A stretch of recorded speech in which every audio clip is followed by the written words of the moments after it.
Hey everyone, welcome back to the Deep Dive. Today we are tackling building a culture of continuous learning in organizations. We've got a ton of research here, some really interesting stuff actually. So we'll get into practical strategies, things like personalized learning, internal mobility, and even how you can revamp your hiring process. And get this, one study found that just having a digital learning platform isn't enough. I mean, that's kind of crazy, right? So yeah, let's dive right in. It's so true. We see this all the time. Companies spend money on these fancy platforms, but then nobody uses them. It's that classic gym membership scenario. Totally. But it's not just about access, is it? This research highlights a leadership behavior that's proven to get people engaged. Leaders need to regularly share their own learning experiences during team meetings. Yeah, that's huge. It shows that learning is valued at every level, not just something you're required to do. Right, it's not just checking a box. Exactly. And leaders need to actually model that continuous learning is part of their routine. But it's not just about taking a course, it's about using those new skills to solve real problems. I see, so it's less, I went to this training, and more, here's how I used what I learned to help us overcome this obstacle. That makes a lot of sense. Now, the research also talks about what good engagement actually looks like. It's not just logging in. It's about actively participating, applying new skills, and even giving feedback on the learning experience itself. Yeah, for sure. And one way to really boost that engagement is through personalization. It's about aligning learning with individual career aspirations. We're seeing a lot of companies using digital nudges. These are like personalized learning paths that are based on your goals and your past learning. So like a learning concierge. Yeah. But couldn't this approach accidentally leave out people who don't fit into those predefined career paths? What about those who are still figuring things out or want to make a lateral move? That's a great point, and it really shows why flexibility is so important. Digital nudges should be a starting point, not like a rigid track. Career conversations should explore all kinds of goals, even those outside traditional pathways. It's about helping people connect learning to their own vision of growth, wherever that might lead them. I like that a lot. Now, and another thing the research talks about is weaving learning into performance reviews. Just imagine discussing skill development in every single review. Oh yeah, that would be huge. It shifts the focus from just evaluating past performance to nurturing future potential. And it sends the message that continuous learning isn't optional. It's a core part of everyone's role. Okay, so we've got leadership setting the example. Yeah. And we've got personalized learning paths to keep people engaged. But what about those who say they simply don't have the time? That's a common excuse, right? Oh, yeah, it is. Yeah. And that's often where we see a disconnect between what leaders say and what actually happens. They might say learning is important, but then it always gets pushed aside when deadlines loom. Right. The research actually suggests a pretty radical solution, building dedicated learning time into the workday. Whoa, hold on. Are we talking about mandatory learning hours? That seems a bit intense. Some companies are trying that out, but it's more about shifting the mindset. What if instead of viewing learning as something you squeeze in after work, it was treated as a core part of work itself? Interesting, but wouldn't it require a massive culture shift? I mean, most workplaces are all about immediate output, not taking time to learn. It would definitely be a shift, no doubt. But think about the long-term benefits. If your employees are constantly upskilling, they'll be more adaptable, more innovative, and better equipped to handle whatever comes their way. That makes sense. It's an investment in the future, both for the individual and the organization. Exactly. And the research shows that this approach can actually lead to increased productivity in the long run, even if it means slightly reducing output in the short term. So it's about playing the long game.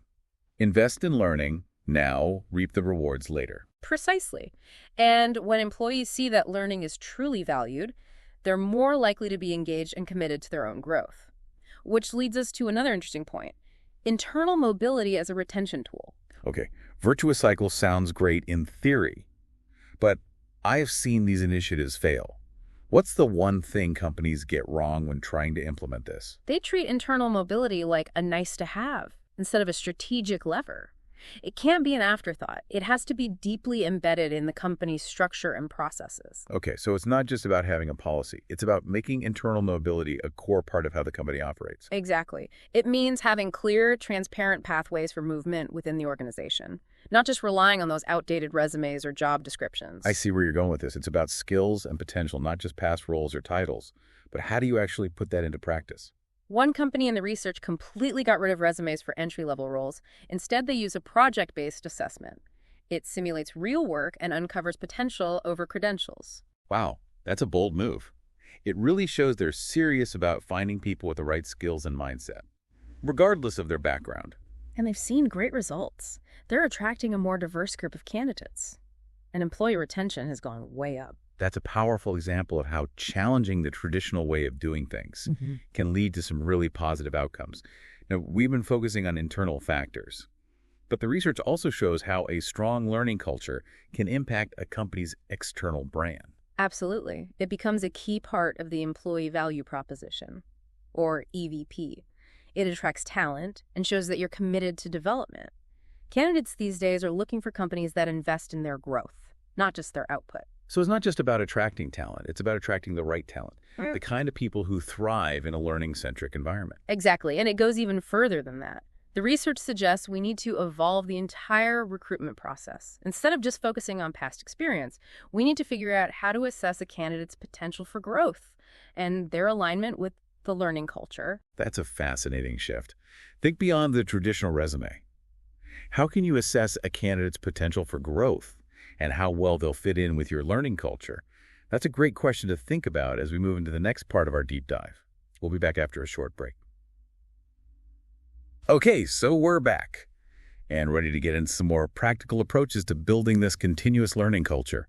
The research actually goes beyond just concepts and gives some really solid advice. Yeah, one thing that keeps coming up is this idea of making learning a part of everyday work, not just a separate activity. The sources call it embedding learning into daily operations. Okay, that sounds great in theory, but what did that actually look like in practice? Were you talking about like replacing coffee breaks with flashcards or something? Not quite. Think more along the lines of encouraging regular knowledge sharing sessions, where people can share what they've learned with their colleagues. So like those lunch and learn events, but maybe more spontaneous and less formal. Exactly, yeah. It could also involve creating those communities of practice around specific areas of expertise. That way people can connect, learn from each other, and share best practices. Yeah, I can see how that would create a more collaborative learning environment. It's almost like building a learning network within the company itself. That's a great way to put it. And the research really emphasizes that it's not just about theoretical knowledge. It's about giving people opportunities to apply their new skills to real projects. So providing a space for experimentation and real-world application. What kind of initiatives work well for that? Well, you could think about assigning stretch assignments. You know, those that push people outside their comfort zones? Or encouraging employees to take on new challenges that require them to learn new skills. Some companies are even setting up these internal innovation labs, where people can experiment with new ideas and approaches. That sounds pretty cool. But what about those who might be a little hesitant to take risks or step outside their defined roles? How do you create a culture where people feel safe to experiment and maybe even fail? That's where leadership is absolutely crucial. It's not just about encouraging experimentation. It's about creating a culture that sees failure as a learning opportunity, not a setback. So shifting the mindset from failure is bad to failure is data. Exactly. And when leaders model that behavior themselves, it sends a really powerful message to the rest of the organization. Another critical aspect the research highlights is the role of feedback in a continuous learning culture. Yeah, we all know feedback is important, but it's often done so poorly. What are some of the key takeaways about effective feedback from the research? Well, it's not just about providing feedback on completed courses or training programs. It's about creating a culture of continuous feedback. Employees should feel comfortable seeking and receiving feedback from their peers, from their managers, and even from customers. That's interesting. But feedback can be tricky, right? How do you make sure it's constructive and focused on growth, rather than feeling like criticism? The sources all emphasize that feedback should be specific, actionable, and focused on development, not judgment. It's about helping people identify areas where they can improve and develop new skills. So less, here's what you did wrong, and more, here's how you can get better. Exactly. And it's not just a one-way street either. Employees should also feel empowered to give feedback on the learning resources, the programs, and the overall culture of the organization. You know that two-way feedback loop is crucial for continuous improvement. Makes sense. But we've talked about embedding learning into daily work and the importance of feedback. But the research also mentions easy access to learning resources. What does that look like in practice?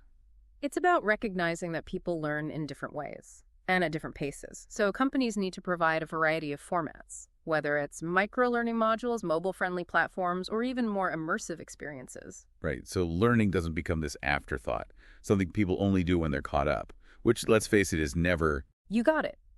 It's about making learning part of the flow of work. So instead of creating a whole separate system that people have to log into, try incorporating learning modules into existing workflows. That's a great point. The research also talks about using technology to personalize the learning experience. We talked about those digital nudges earlier. Are there other ways to use tech to tailor learning to individual needs? Definitely. Imagine using AI to recommend content based on someone's role, their skills, their goals, and even their past learning behavior. It's like having a personalized learning assistant. Wow, technology can really play a big role in making learning more engaging and personalized. But I think it's important to remember that tech is just a tool. It's the human element, the culture, the leadership, the commitment to growth that really brings a continuous learning culture to life. I couldn't agree more. But technology can be really helpful in measuring how effective your learning initiatives are, which is something we haven't really talked about yet. That's true. We can't just assume everything's working. Just because we have a learning platform and encourage a growth mindset, how do we actually know if our efforts are making a difference?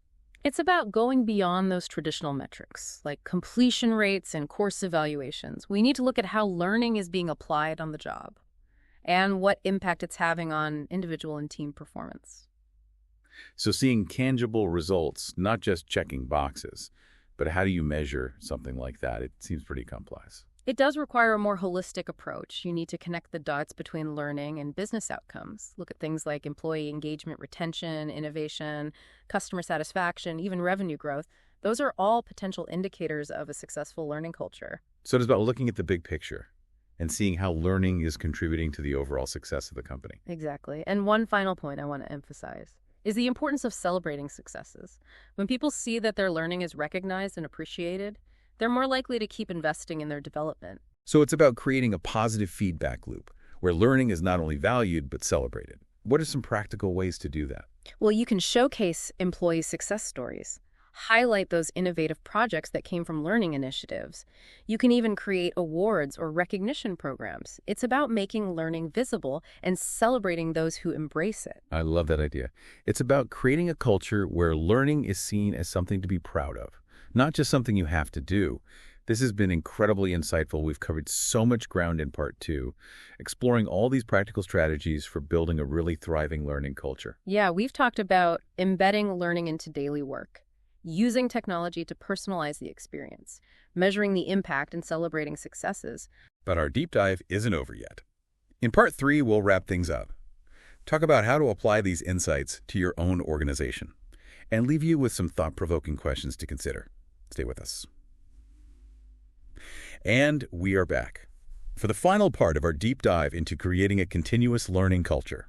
We've talked about the challenges, the strategies, the tech involved, even how it impacts your company's brand. But now for the big question. How do you actually make all this happen? Well, it's easy to just jump right into solutions, but the research really stresses how important it is to first understand where you're at right now. Like, what's the learning culture like in your organization currently? Okay, so before you even think about solutions, you need to understand the problem. Yeah. Kind of like diagnosing a patient before you give them any medicine. Yeah, exactly. And don't just rely on your own perspective either. Get feedback from employees at all levels to get a complete picture. Ask things like, what are their experiences with learning? What roadblocks are they running into? What are they hoping to achieve? Right? Those employee surveys and focus groups can really give you some valuable insights, things that leadership might be totally missing. Absolutely. Once you have a clear understanding of your current situation, then you can start mapping out how to make changes. This isn't about adopting some cookie-cutter program. It's about tailoring your approach to your organization's unique context. So even those best practices we talked about need to be adjusted, not just implemented blindly. Exactly. Makes sense. But where do you even begin with this roadmap? Well, start by setting some clear goals. Like, what do you want to achieve with these continuous learning initiatives? Is it about giving employees new skills for specific roles? Or is it about fostering more innovative culture, maybe boosting retention? So you can't just say, we want a learning culture. You need to define what success actually looks like. Right. Okay, so once you have your goal set, how do you actually create the plan to get there? Well, that's when you start outlining specific strategies and action steps. And it's really important to involve people from across the organization. That way you can make sure everyone feels like they have a stake in it and are more likely to support the changes. Yeah, that's a good point. If people feel like they've had a say in the direction, they're going to be more invested in the outcome. But even with the best laid plans, things don't always go smoothly, right? Of course not. Creating this kind of culture is an ongoing journey, not a one-time project. It takes constant attention, adaptation, and a willingness to try new things. So it's all about embracing that iterative process. You try something, you see what works, you adjust, and try again. Exactly. And the research emphasizes how important it is to encourage that experimentation, even if it means accepting the possibility of failure. Actually, viewing failure as a learning opportunity is a key characteristic of successful learning cultures. I see what you mean. But it can be tough to get over that fear of failure, especially in workplaces where mistakes are seen as a bad thing. It definitely takes effort, but the research shows that when companies create a safe space for experimentation, they can unlock a ton of creativity and innovation. So it's about making people feel comfortable trying new things, knowing that they won't be punished if they take risks. Right. And when you combine that with a strong feedback loop, where people can learn from their mistakes and improve their ideas, you create a really powerful engine for growth, both for individuals and for the organization as a whole. That makes a lot of sense. We've covered a lot of ground in this deep dive. We explored the challenges, the opportunities, the strategies for building a thriving learning culture. But before we wrap up, I want to leave our listeners with something to think about. We've talked about the benefits for individuals and companies, but what about the impact on society as a whole? That's a great question. In a world that's constantly changing, the ability to learn and adapt is becoming more and more important. Continuous learning isn't just about keeping up with the latest trends. It's about developing the skills and the mindsets we need to solve complex problems and create a better future. So it's about equipping ourselves, not just for our own success, but for the challenges we face as a global community. Things like climate change, social inequality, technological disruption. These are all issues that demand continuous learning and adaptation. Exactly. By fostering these kinds of learning cultures within our organizations, we're not just investing in our own workforce, we're contributing to a more informed, adaptable, and resilient society. That's a really inspiring way to look at it. Continuous learning isn't just a nice to have, it's an essential part of individual organizational and societal progress. I agree completely. It's about empowering ourselves to create a better future, one learning experience at a time. Well, thank you so much for joining us on this deep dive into the world of continuous learning. We hope you found it insightful and maybe even a little bit challenging. Now go out there and build a learning culture that transforms your organization. And who knows, maybe even makes a positive impact on the world along the way. Yeah.